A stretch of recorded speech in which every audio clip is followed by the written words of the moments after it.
Boa tarde, damos início ao terceiro dia do minicurso Metodologia de Pesquisa Digital em História da Tradução. Hoje nós faremos a discussão de um texto, a dinâmica vai ser muito próxima da que nós temos adotado durante o minicurso. Faremos a discussão de um texto teórico e depois trabalhando também com textos empíricos, né, com a pesquisa empírica, e na segunda parte do minicurso eu mostro alguns sites de pesquisa e algumas metodologias de pesquisa, tá? Bom, hoje eu vou mostrar alguns sites de bibliotecas e de arquivos internacionais. Nós começamos pelos brasileiros no primeiro dia, onde vocês poderiam encontrar alguns documentos, e agora eu já parto para sites internacionais, tá? E muitos deles também a gente consegue ter acesso por causa dessas informações que a gente encontrou naquele primeiro texto de Jeremy Munday, né, em que ele lista alguns arquivos específicos para os estudos da tradução, tá? Então, é muito colado nessas informações que a gente encontra nesses artigos que a gente tem na área de estudos da tradução. Bom, o texto de hoje é de Andrew Chesterman, é O Nome e a Natureza dos Estudos do Tradutor. Ele foi traduzido e publicado por Patrícia Rodrigues Costa e Rodrigo Dávila Braga Silva, e publicado na revista Belas Infiéis, que é da UNB, tá?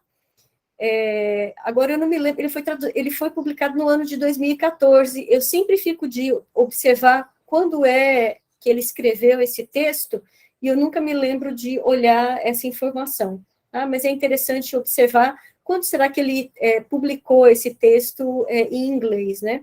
Andrew Chesterman é um pesquisador muito conhecido na área dos estudos da tradução, assim como Jeremy Munday, né? E eles sempre pensam a tradução a partir daquele mapa ou tentam reelaborar ou elaborar novas metodologias ou novos modos de investigar a tradução a partir do que se apresenta na modernidade, na contemporaneidade, desculpa, tá? E eles sempre se referem a pesquisas anteriores, né, para indicar para a gente de que ponto que eles estão partindo.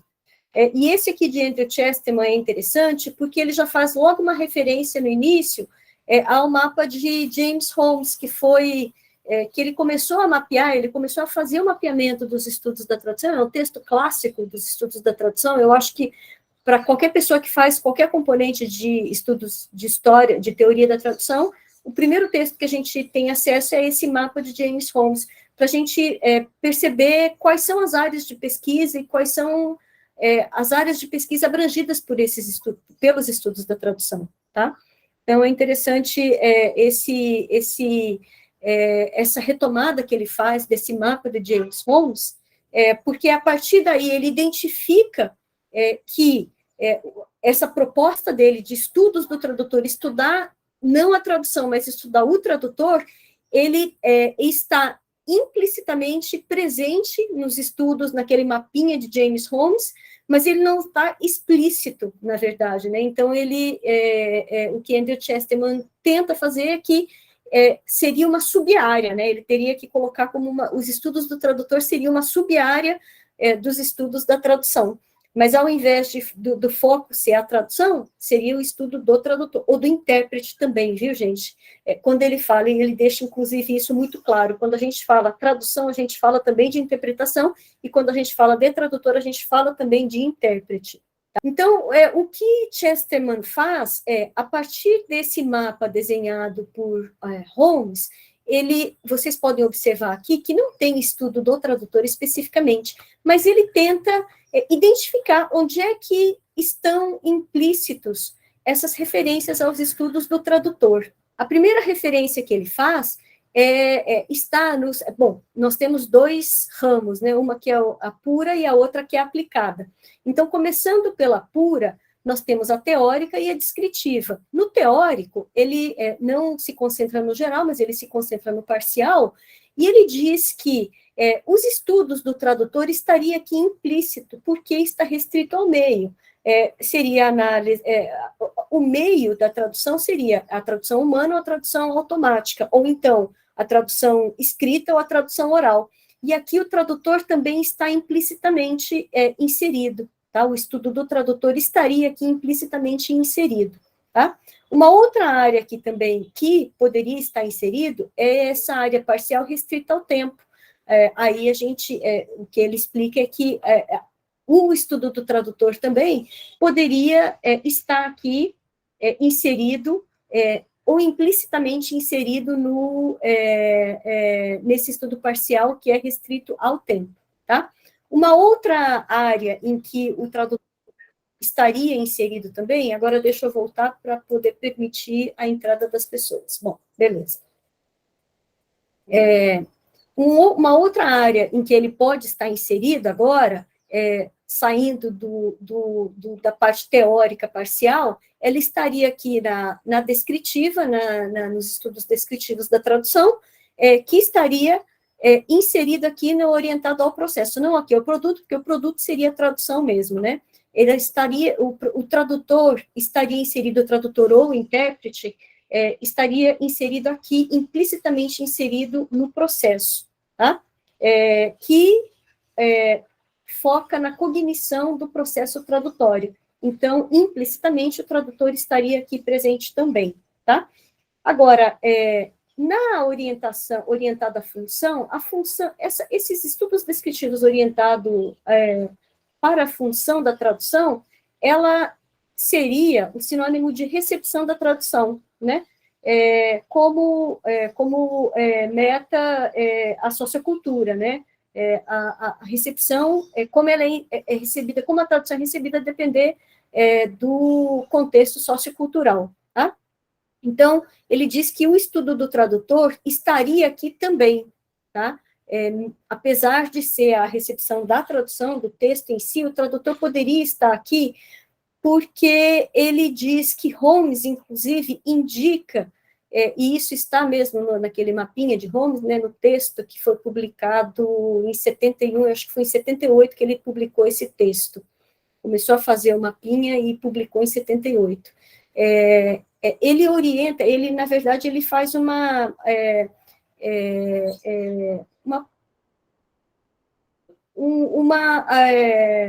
ele especula sobre uma função que estaria para a função sociológica, né? Ele abre uma perspectiva para a sociologia da tradução, né? Então, ele parece, né, prever essa área que hoje em dia está super sendo pesquisado na área de estudos da tradução, né? Então, mas ele prevê isso nessa área aqui, que seria nos estudos descritivos orientados à função, tá?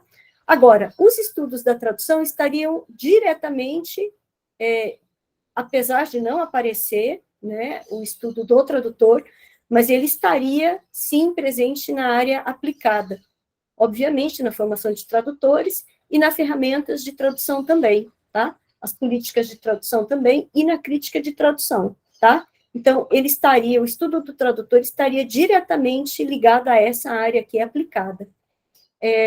Só que esse mapa, ele acaba ficando datado, não datado, porque na época era isso que se fazia mesmo, e várias pessoas, vários estudiosos da tradução, fizeram inserções, abriram sub-áreas também da tradução, né, enfim. Agora, ninguém tinha falado sobre os estudos do tradutor especificamente. E aí, o que Chesterman propôs em algum paper anterior também, ele propôs a sociologia da tradução, tá?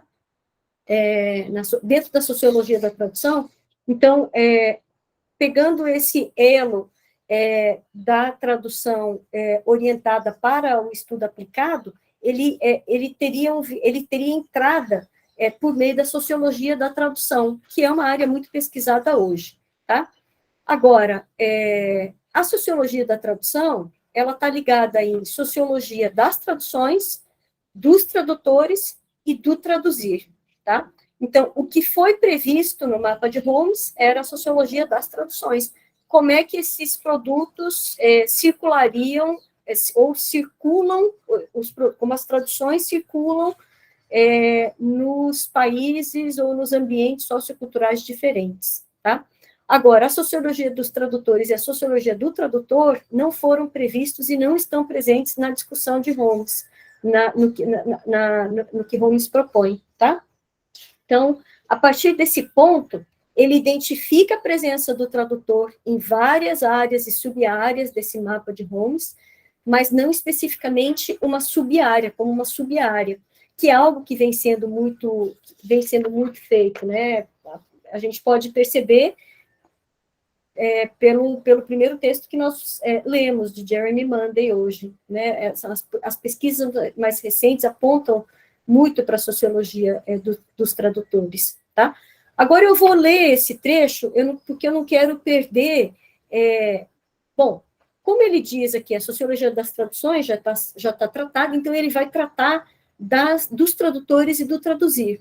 Eu vou ler esse trecho aqui para não perder para não me esquecer, na verdade, de nenhum aspecto que pode ser investigado dentro desse arcabouço teórico-metodológico, tá? Então, a sociologia dos tradutores abrange questões como o estatuto de diferentes tipos de tradutores em culturas distintas, a remuneração, condições de trabalho, modelos e hábitos do tradutor, organizações profissionais, sistemas de acreditação, redes de tradutores, direitos autorais e assim por diante. Questões de um tipo diferente sobre esse assunto são relativas a gênero e orientação sexual, relações de poder e como esses fatores afetam o trabalho e as atitudes do tradutor. Eu quero abrir um parênteses aqui. Hoje é muito recorrente os estudos do tradutor, ou traduções comentadas, ou traduções anotadas de mulheres ou de pessoas negras, né, dentro daquela perspectiva afrodiaspórica da tradução, ou dentro da perspectiva feminista da tradução, tá? Bom, agora voltando aqui para a leitura. A sociologia dos tradutores também abrange o discurso público da tradução, ou seja, a prova da imagem pública da profissão de tradutor, como se vê, por exemplo, na imprensa ou em obras literárias, em que um dos personagens centrais é um tradutor ou um intérprete. Abrindo outro parênteses aqui também. Dentro da nossa área, se a gente for perguntar para pessoas, vocês conhecem qual é o tradutor famoso que vocês conhecem, né? É muito comum a gente ouvir pessoas dizerem que conhecem um tradutor, que sabem o nome de um tradutor, mas se vocês forem perguntar para o público geral, isso já não é tão comum assim, né? As pessoas conhecem escritores e escritoras, mas não tradutores ou tradutoras, tá? Bom, continuando aqui a leitura. Com a mesma denominação, eu definiria pesquisa sobre as atitudes dos tradutores em relação ao seu trabalho, como revelado em ensaios, entrevistas, prefácios e notas de tradutores, etc. Aqui também eu definiria um amplo campo de ideologias dos tradutores e da ética da tradução. Curiosamente, campos ausentes no mapa de Holmes. Uma extensão dessa vertente incluiria o estudo do voluntariado e tradutores ativistas.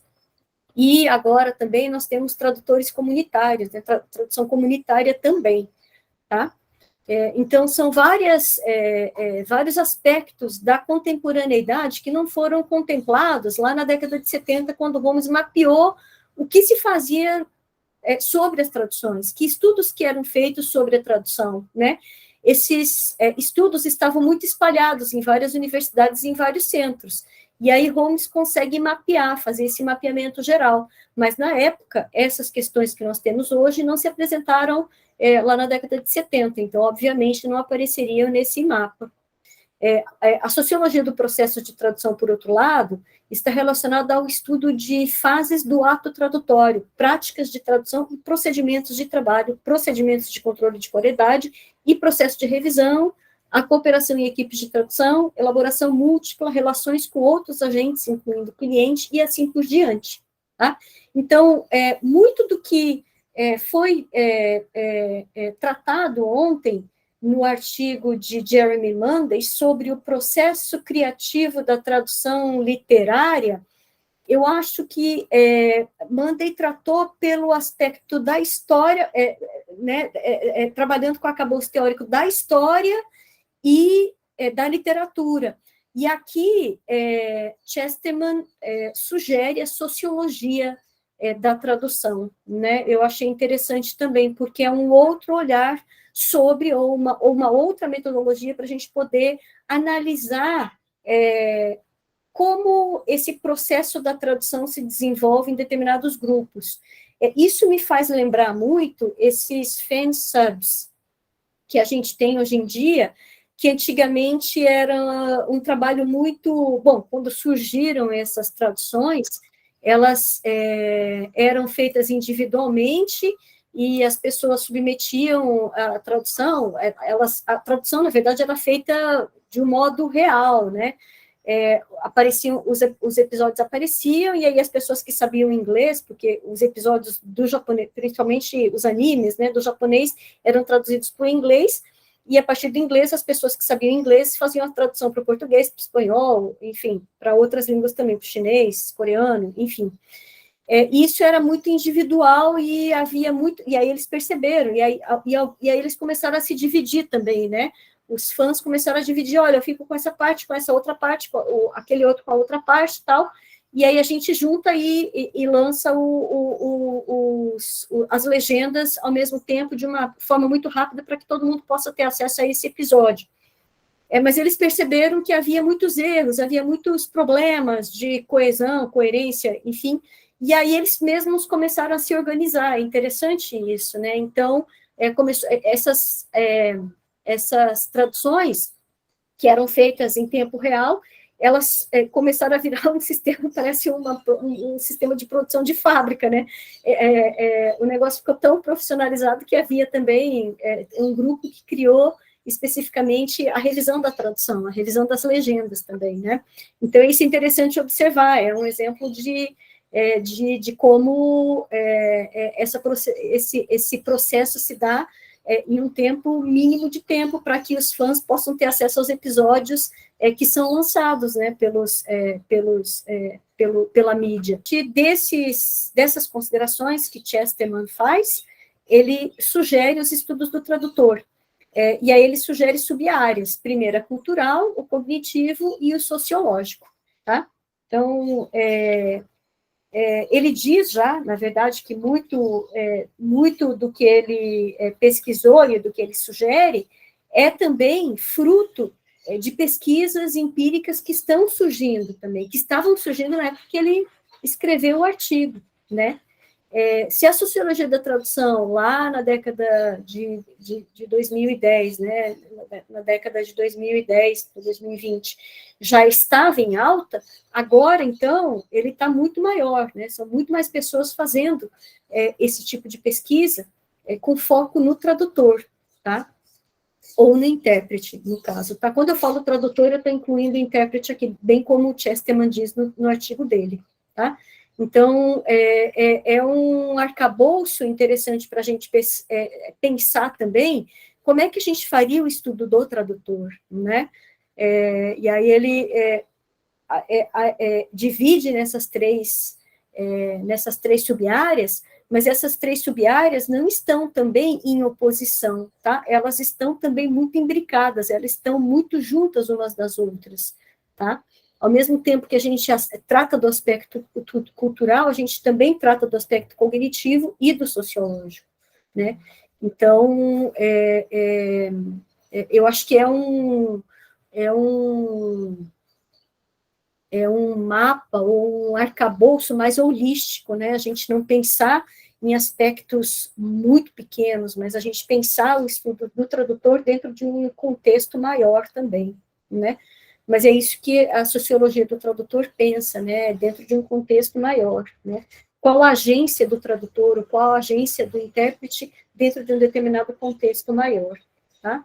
Então, é o tradutor como agente, não só como a pessoa que está invisibilizada dentro desse processo da tradução. Bom, esse texto de Lenita, o lado menos conhecido da história da primeira tradução de Grande Sertão Veredas para o inglês, foi publicado na Revista de Linguística Aplicada, se eu não me engano. Cadê? Trabalhos de Linguística Aplicada de Campinas. Tá? É um texto excelente, uma pesquisa excelente que ela fez, usando o arquivo da Harry Ransom Center, da Alfred Knopf, que foi uma das tradutoras, uma das editoras que mais traduziu literatura brasileira, tá? Uma das, né, que mais traduziu literatura brasileira para o inglês. Tá? E eu achei interessante essa história que Lenita conta, porque ela parte, olha bem a estratégia de pesquisa dela. Ela parte de pesquisa já feita sobre a recepção de Guimarães Rosa, e como foi feita a recepção, e a crítica também, né, a fortuna crítica sobre a tradução, e estudos também, pesquisas que foram feitas a partir dessa fortuna crítica das obras de Rosa para o inglês. Então, ela traz todo esse arcabouço, esse estado da arte, na verdade, para poder trazer para o estudo dela e dizer, olha, o que se diz sobre a tradução de Grande Sertão Veredas para o inglês ter saído ruim, ter ficado ruim, ter sido muito criticado e ter sido muito desvalorizado pelos críticos e pelos pesquisadores, tem um outro lado da história que a gente não conhece. Então, esse outro lado que ela achou lá na Harry Ransom Center, lá da Universidade do Texas, é um centro onde tem arquivos vários, tá? A gente vai dar uma olhada no arquivo deles um pouquinho mais para frente, e aí nesse centro que ela encontrou essas cartas que Harriet Dionys trocou com Alfred Knopf e com os pareceristas, é o que ela chama de parecerista ou revisores. Eu acredito que também nesse período tinha esse papel do revisor, né? Ele não sabia a língua da qual estava sendo traduzida, mas ele sabia, ou ele estava antenado para os gostos do público estadunidense. E aí eles metiam a mão mesmo para modificar as traduções, como a gente bem viu nesse artigo de Lenita, né? Então, o que ela traz toda a troca de correspondências entre Harriet Dionys, que é a tradutora, ela não conseguiu, ela começou a fazer a tradução de Grande Sertão Veredas, mas ela teve um problema, não conseguiu terminar, teve um problema de estômago, enfim, um problema de saúde, não conseguiu terminar, e passou para o professor, que era especialista em lexicografia, em léxico, e aí ele é James Taylor, e ele terminou essa tradução. Então, foi uma tradução feita a 4 mãos. E aí, quando ele submeteu essa tradução para Alfred Knopf, a parecerista, né, era Judith Jones, que era parecerista. Escreveu um parecer e mandou para Alfred Knopf, que era o dono, né, da editora, dizendo que a tradução estava muito ruim, que não daria para ser publicada e que teria que ser revisto. E aí começam as trocas de carta e Harriet Dionys defendendo a tradução do professor James Taylor, dizendo que ele ficou mais próximo, tentou se aproximar muito do texto de Guimarães Rosa, e que, infelizmente não, né, o texto Grande Sertão Veredas poderia ser comparado a Ulisses, em que você tem uma dificuldade de se fazer a tradução também, porque é um texto mais moderno, um texto mais fragmentado também, e que nem todo mundo tinha compreensão total do texto, como Ulisses, Grande Sertão Veredas também estaria nesse mesmo patamar, né? E ela argumentando com essa revisora, ou com essa parecerista, que as escolhas tradutórias do professor do professor James Taylor estavam muito próximos do que Guimarães Rosa tinha escrito no texto de partida, no texto original, e que ela não estava entendendo a necessidade de se manter esse estilo, né? Mas Judith Jones argumentava que, olha, se esse texto for desse jeito, a sintaxe está truncada, a gente não consegue ler, a gente não entende, a gente nem entende o que está acontecendo aqui nessa história, né? A sentença está muito truncada, o leitor estadunidense não vai entender esse livro, né? E aí tem uma outra carta que Lenita traz também para contrapor esse argumento, em que James Taylor diz nem o brasileiro entende essa obra de Guimarães Rosa, né? Ou seja, é de difícil compreensão, não estou dizendo que nem todos entendiam, mas era uma obra de difícil compreensão, era uma obra experimental, né? O que a gente diz, a gente fala que a crítica traz como uma obra experimental, ao mesmo modo de Ulisses também. Então, ela traz vários outros escritores também, ela compara com William Faulkner, dizendo que William Faulkner seria esse escritor experimental da literatura dos Estados Unidos, e que também nem todo mundo compreendia, nem todo mundo gostava do estilo dele, proteger, e aí ela defendia essa tradução de James Taylor, mas, de qualquer modo, algumas revisões que Judith Jones sugeriu, ela teve que aceitar, enfim, né, e o livro saiu, foi publicado do jeito que foi, e foi muito criticado, né, pelos teóricos e pelos críticos. Então, Lenita traz um lado da história que a gente não conhece, né, essa troca de cartas, e eu achei super interessante esse artigo, porque ela vai detalhando, ponto por ponto, onde é que Harriet Dionys, quais são os pontos que Harriet Dionys queria defender. Então, ela vai fazendo um jogo de narrativas, Lenita, né, faz um jogo de narrativas aqui, tentando mostrar os pontos de defesa e a diplomacia com que Harriet Dionys tratou essa tradução, né, Alfred Knopf também, o diretor da editora, Alfred Knopf, foi super grosso, umas cartas super mal criadas, né, super diretas, assim, sem intermédio nenhum de outras palavras, ou de palavras que amenizariam um pouco o discurso dele, mas são mensagens super diretas, né, não gostei, tá horrível, você quer o quê com isso?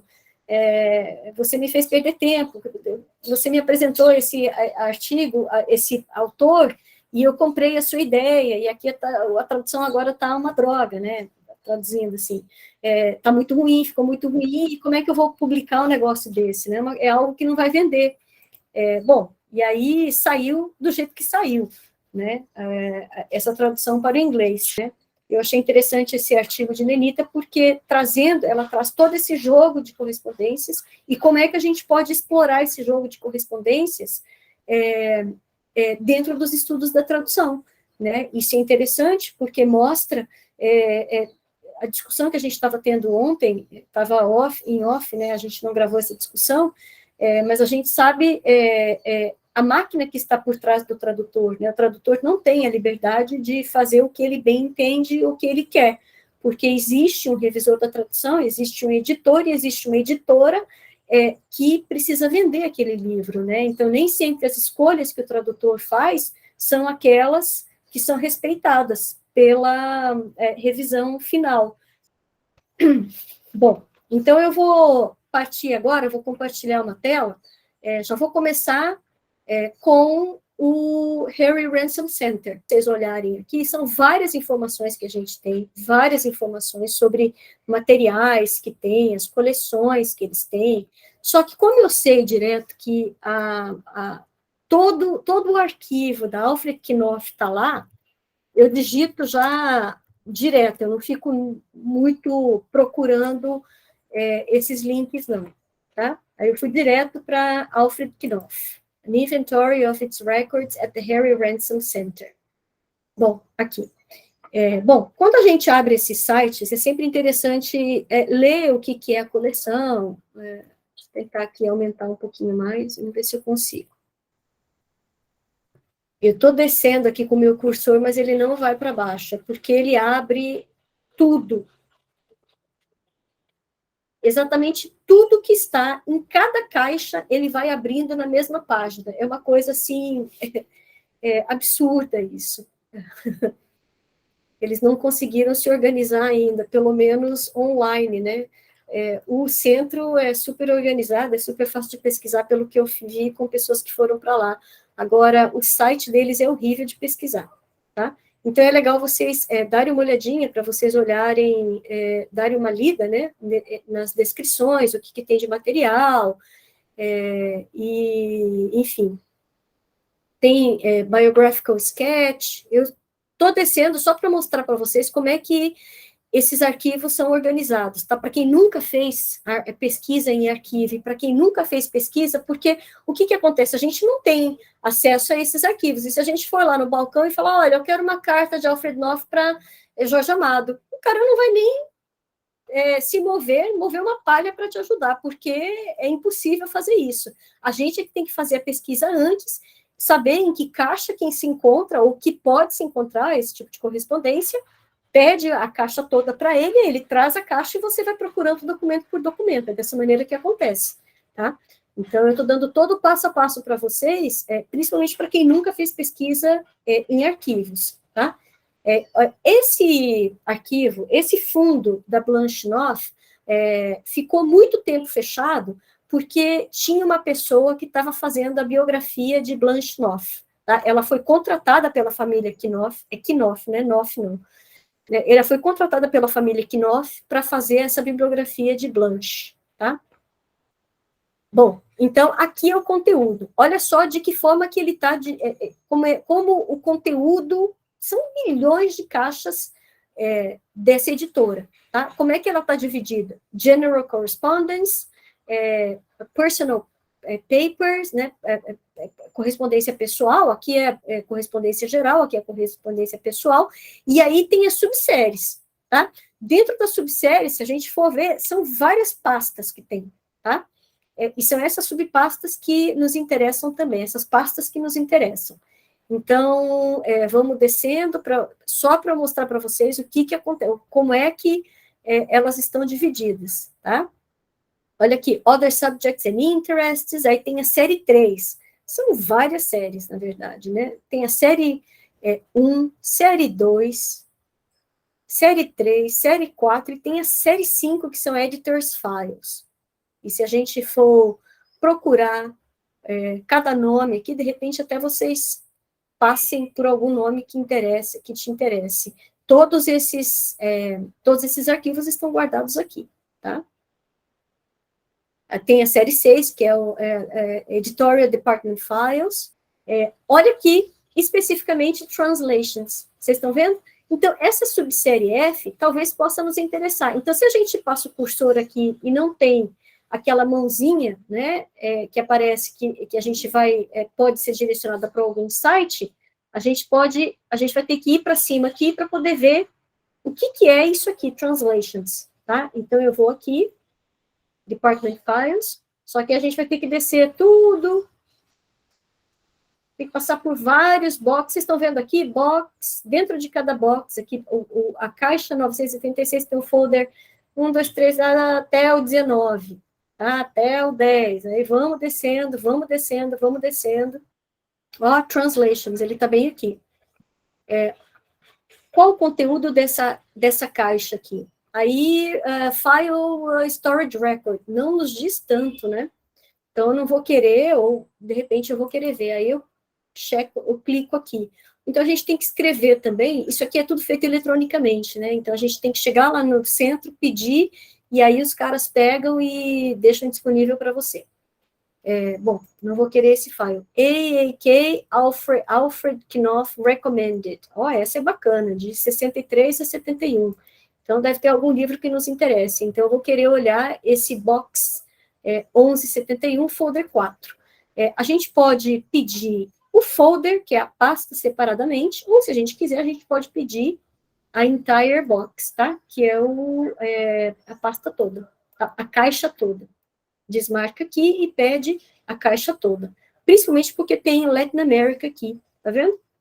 Então, a gente tem a vantagem pelo menos desse site, é que ela é super organizada. Tem até aqui, ó, Miscellaneous Language Translators, ó, isso aqui, Portuguese Translators by Date. eu não sei se são tradutores do português, né? Então, de repente, me interessa também. Ó, são 2 caixas que eu posso pedir. Agora, se a gente quiser pesquisar especificamente como ele está numa página única, se a gente tiver, de repente, uma ideia, de repente eu quero pesquisar só Jorge Amado. Aí a gente vai usar esse filtro de busca, que é o Ctrl F, né, que é find, é encontrar uma palavra específica dentro dessa página. Então, eu vou colocar aqui Amado. Vocês estão vendo aqui que são 27, eu não sei se vocês conseguem ver pelo Meet aqui, deixa eu só ver. Vocês não conseguem ver pelo Meet, não, né? Não. Não, né? Eu dei o Ctrl F e estou procurando o Amado, tá? O que me aparece aqui na tela é que tem 27 ocorrências, essa é a 27ª ocorrência de 33. Olha lá que interessante, gente. Jorge Amado, a gente não precisa ficar olhando caixa por caixa. De repente, a gente só olha aqui, Amado tem o nome dele inteiro, porque como ele é um autor famoso, que ficou muito tempo, 2 semanas no Publishers Weekly, no topo da Publishers Weekly, quando ele foi publicado, lá em 60 e tanto, nós temos aqui essa correspondência de Jorge Amado com Alfred Knopf sobre Gabriela Poven Cinnamon, tá? É interessante aqui. Ao invés de pegar só a folder dele, tem outras coisas também. Holmes the Sailor, que é o marinheiro, né? Shepherds of the Night, Pastores da Noite, The Two Deaths of Quincas Waterwell, que é as 2 mortes de Quincas Berro d'Água. The Violent Land. Eu estudei The Violent Land, mas como eu não fui lá para... Eu fiz o cotejo de The Violent Land, mas como eu não fui para lá, eu não tenho outro material. Eu só tenho alguns que eu pedi, que eu paguei também, né? Pedi para escanear e paguei. Mas eu não olhei a pasta toda. Tem coisas aqui dele, tá vendo? Eu posso até pedir entire box, tá? Mas vamos dar outras... vamos seguir na nossa busca. Amado. Olha aqui, tá vendo? Numa outra pasta, numa outra caixa, tem essa papelada de Jorge Amado sobre Dona Flor e seus 2 maridos, tá? Aí tem Gilberto Amado, Jorge Amado, aqui é um índice. Pelo índice também é interessante, tá? Tem até com Zélia Gattai, Zélia Amado. É engraçado, né? Porque o nome dela é Zélia Gattai, não sei se o nome dela era Zélia Amado, mas é Zélia Gattai. Bom, vamos lá. Aí a primeira, Jorge Amado, aqui vai aparecer Jorge Amado, porque ele teve muita amizade com Alfred Knopf. Quando Alfred Knopf esteve aqui, ele foi recebido na Casa do Rio Vermelho, enfim. Toda essa história dele com Alfred Knopf, tá? Então, vocês podem procurar especificamente aqui, tá? Agora, vamos procurar aqui Dionísio, que foi a tradutora que Lenita estudou, né? Então, se a gente for olhar aqui, ó, Dionísio, tradução, a primeira ocorrência, tem ali Palma, Ricardo Palma, ela traduziu também, né, Ricardo Palma, tradução de Harriet Dionísio. Eu nem sei quem é, tá? Tem uma outra pasta também, que tem coisas de Harriet Dionísio, Federico, deve ser o marido dela, Dionísio, Harriet, Dionísio Juan, não tem nada a ver. Aí aqui aparece Dionísio, porque ela também, ela era uma das tradutoras principais da Alfred Knopf, principalmente de textos de espanhol, latino-americanos, tá? Não é de espanhol, não. Latino-americanos. Aí, leia-se Brasil também aí no meio. Dionísio, tá vendo? Essas caixas aqui, Lenita deve ter tido acesso a essas caixas aqui para poder fazer toda essa pesquisa que ela fez para esse artigo, tá? Então, bom, mostrado aqui o site da Alfred Knopf, tá? Se vocês tiverem alguma dúvida, depois eu volto a ela. Agora, eu só quero mostrar para vocês outros sites que foram citados no artigo de Jeremy Munday. Aqui é o Center for Translation Studies, que está citado no artigo de Munday, tá? Quando a gente faz essa busca, tá? a gente tem o centro dos estudos, recursos sobre o centro, enfim, as publicações,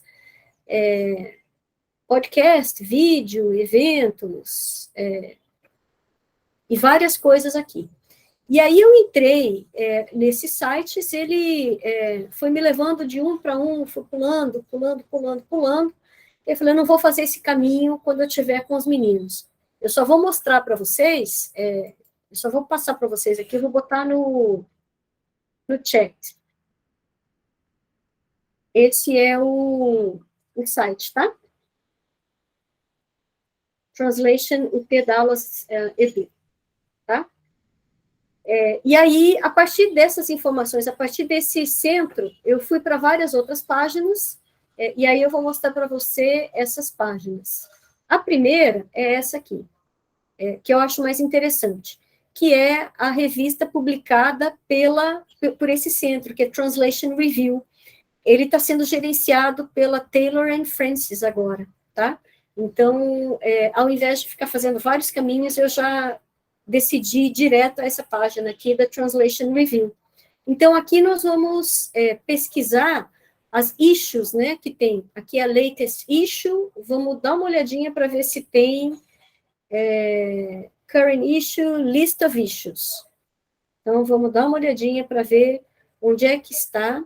A gente vai descer lá para baixo que está a entrevista com Gregory Rabassa, lá em 78 que começou. É o issue 1, é o número 1 que onde a gente encontra a entrevista com Gregory Rabassa, tá?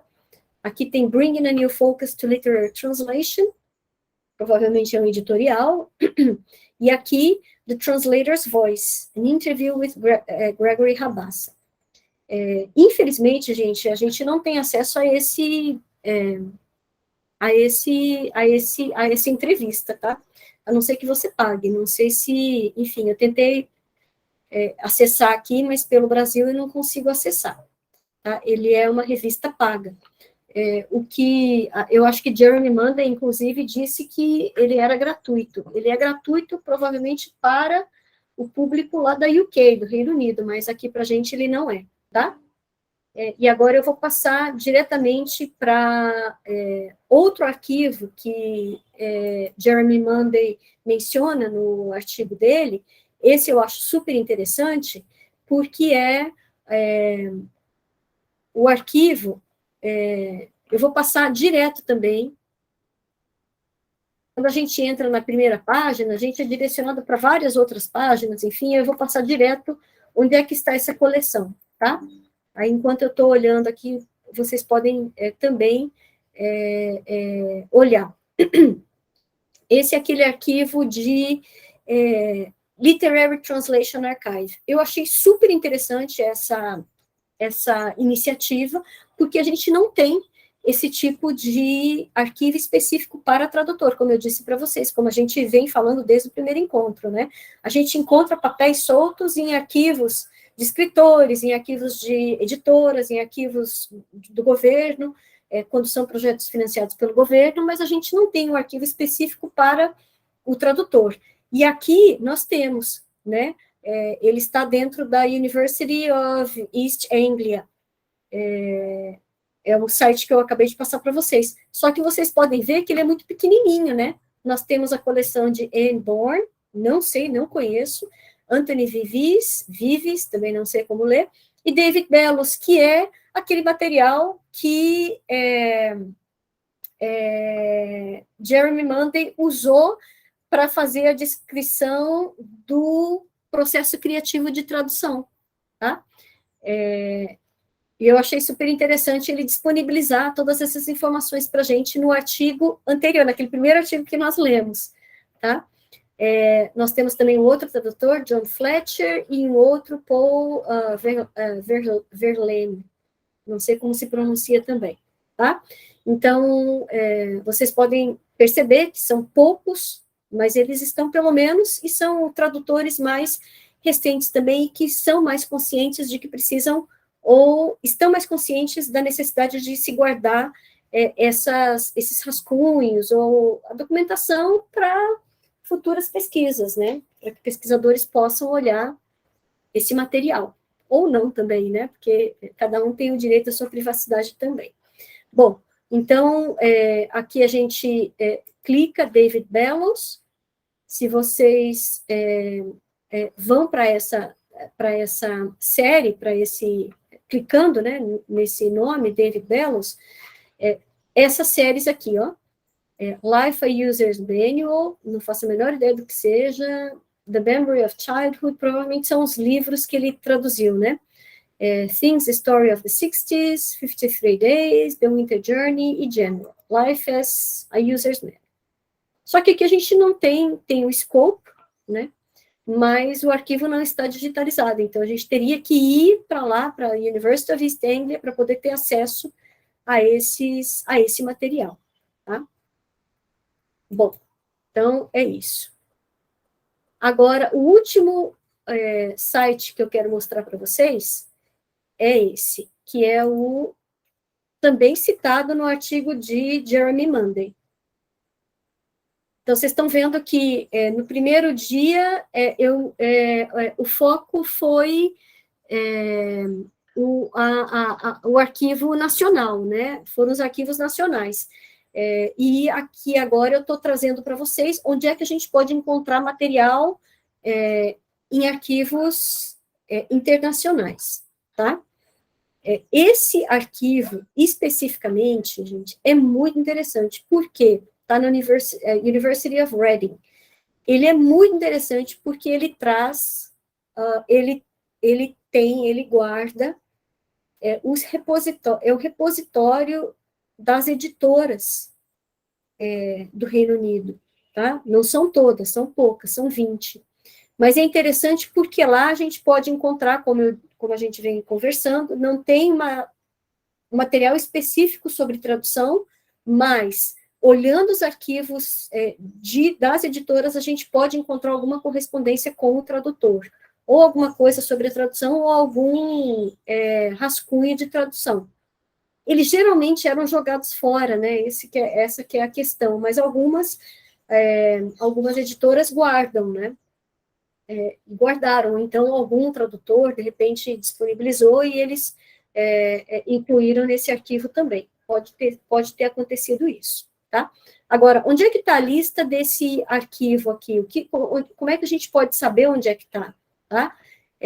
Vocês podem dar uma olhadinha no site aqui, ele é muito preciso, muito mais fácil de pesquisar do que outros sites. Agora, o que me chamou a atenção foi aquele de George Allen Unwin, ou Unwin, não sei como é que se pronuncia, porque eles publicaram traduções de literatura brasileira. Para mim, especificamente, seria importante ter acesso a esse arquivo, tá? Então, eu vou clicar aqui, só por curiosidade, né, para ver o que é que tem aqui nesse arquivo. Então, vocês podem ver, tem até uma foto, uma coisa que nem aparece, eu achei tão bonitinho, tão organizado isso, tá? Eles publicaram obras de Bertrand Russell. Bom, enfim, tem as personalidades famosas. E aqui, more information. Então, aqui nós temos não vou nem mostrar para vocês, porque não está aqui. A full description is also available from our online database. Também não está aqui. A hand list of... não, ele está aqui. Online database. Pronto. Aí aqui aparece, ele é muito próximo. Vocês estão vendo que a forma de catalogação é muito próxima, né? Porque nós temos aqui o scope, né? And content. E aqui a gente tem também hierarchy browser. A gente sempre olhando a página toda para ver que tipo de informação que a gente pode ter, né?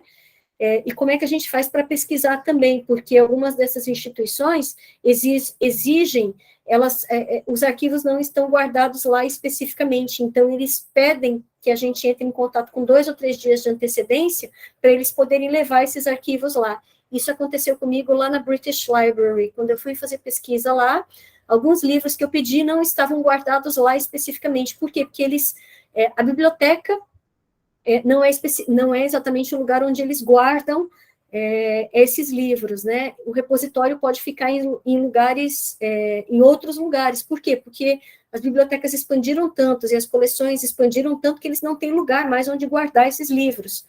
Então, eles deixam os livros menos consultados, ou algumas coleções, em outros lugares. Então, eles pedem que a gente entre em contato com 2 ou 3 dias de antecedência, o horário que a gente vai fazer a pesquisa, para esse material poder estar disponível no balcão quando a gente chegar, tá? Então, existe essa organização também. Então, se a gente for observar aqui, eu abri o Records of George Allen and Unwin, e nós temos aqui Reader's Reports, Correspondence Files, só que quando a gente clica aqui, ele não tem tantas informações, tá? A única informação que eu tenho aqui é que contém 29 partes. E a gente vai... e quando eu vou abrindo também, não tem muita informação, tá? Reader's Reports, mas não tem muita coisa que diga qual o conteúdo dessas caixas. Então, o negócio é ir e pesquisar mesmo. Tá? Então, essa é a dificuldade que a gente encontra com essas coleções menores, né? Com esses livros que... Não é que sejam menores, são coleções imensas, mas que não conseguiram se organizar ainda para facilitar as ferramentas de busca, tá? Então, aí exige um tempo maior da gente ir para esses arquivos para poder fazer essa consulta, tá? Eu falei para vocês muito das instituições no Rio de Janeiro e em São Paulo, mas eu não falei muito aqui da Bahia, e eu sei que tem alguns alunos meus que fazem parte do meu grupo de pesquisa que estão aqui, que talvez podem se interessar por essa informação. Os arquivos daqui da Bahia, o arquivo da Bahia está sendo reformado, então eu não sei como é que está sendo feita essa coleção, inclusive porque eu nunca fiz pesquisa lá, mas costuma ser bem organizado. O único problema é que ele não está digitalizado e o sistema de busca também não é digitalizado.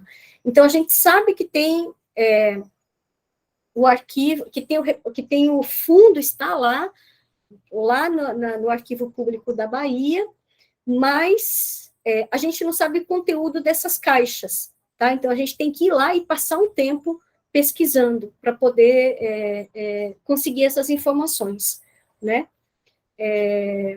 Enquanto que a seção de obras raras daqui da Biblioteca dos Barris, ela é muito mais completa, porque, por ser uma biblioteca, ela guarda também algumas coleções de arquivos de instituições daqui da Bahia. E ela aparece, só que ela não aparece em um site específico de coleções que se encontram aqui. A gente tem que usar o sistema Pergamon de pesquisa para poder encontrar essas coleções, tá? Eu adoro essa Biblioteca dos Barris, eu uso muito essa biblioteca, porque foi uma biblioteca que teve muito recurso, muito dinheiro, e eles adquiriram muitas obras. Então, tem obras que eu não acho em nenhuma instituição, nem na Biblioteca Nacional, tá, do Rio de Janeiro, e estão aqui na Bahia, estão nessa seção de obras raras daqui da Bahia, na Biblioteca dos Barris. E primeiras edições de livros brasileiros também, a gente encontra aqui. Às vezes a gente encontra a primeira edição, a segunda edição, a terceira edição. Isso aconteceu muito com Érico Veríssimo. As primeiras edições, a primeira edição desses livros de Érico Veríssimo estavam bem espalhadas em várias bibliotecas. E aí, quando eu fui para a Biblioteca dos Barris, ele nem sempre sensibiliza naquela busca do Pergamon, mas quando a gente vai lá conversar com a bibliotecária, ela tem um sistema que é da biblioteca mesmo, que não é o Pergamon, mas ela consegue identificar se eles têm lá o livro ou não, tá? O último exemplo que eu posso dar para vocês é o OK América. Eu não encontrei esse livro em lugar nenhum, nem em sebo, lugar nenhum, nem em biblioteca nenhuma, nem nos Estados Unidos, nem na Biblioteca do Congresso, lugar nenhum. Eu encontrei o único exemplar que existe, está aqui na Biblioteca dos Barris, tá? É um livro que Eurígenes Lessa escreveu no período que ele passou lá nos Estados Unidos, patrocinado pela política da boa vizinhança. Ele fazia programas de rádio sobre a solidariedade hemisférica entre Brasil e Estados Unidos, fazia programas que eram irradiados aqui para o Brasil. Nesse período, ele fez entrevista, como ele era escritor, ele fez entrevista com vários escritores, com artistas famosos, e aí, quando ele chegou no Brasil, terminou o contrato dele, ele voltou para o Brasil, ele publicou esse livro, Ok, América. É uma coletânea de várias entrevistas e de artigos também que ele mesmo escreveu, tá? E que é uma obra super raríssima e que está aqui na nossa Biblioteca dos Barris.